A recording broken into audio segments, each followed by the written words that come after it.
What up? State of Wisdom coming at y'all live from our couch in Edmonton, baby. We're back in Edmonton. Yeah, we're back in Edmonton. And this month we're talking all about relationships, specifically interracial ones. So let's get to it.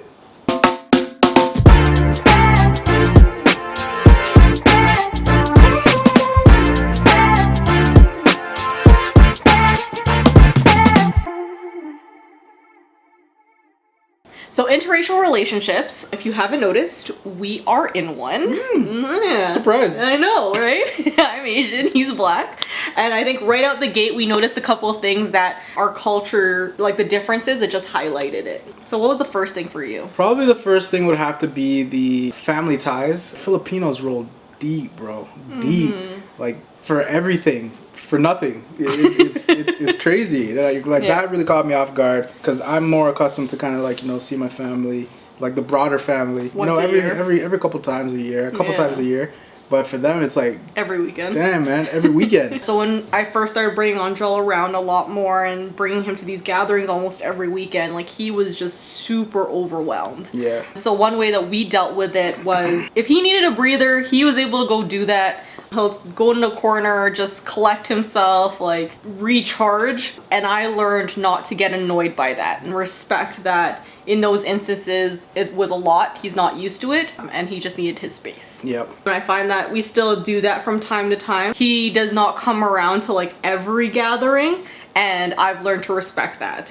Which I think leads into like the second thing that we noticed that was different between our cultures was Asian families, like we tend to be more about the group. We're less confrontational. We're more about like saving face. And so we don't really talk about things head on. It's a lot about putting the feelings of the group ahead of your own. Yeah. And that is a huge departure from Jamaican culture is what very he's much used to. very direct. Very direct, bro. We come straight at y'all. So yeah. But I mean, honestly, I think you are not the same in that. Me? Yeah, like I think you at least in our relationship between me and you. Yeah. You'll come at me. You'll try to come for my neck, and then I gotta go for your neck.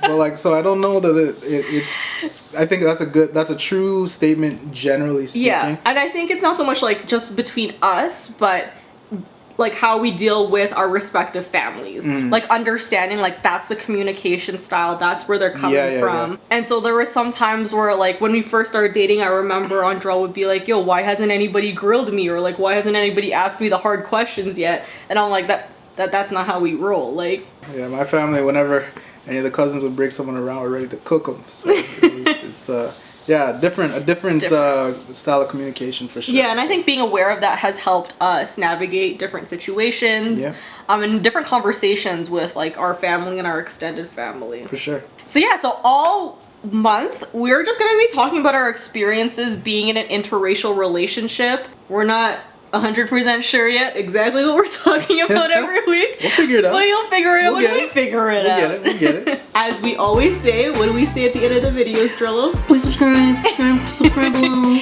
Click the like button and subscribe, and we will have more content for you next week. Peace.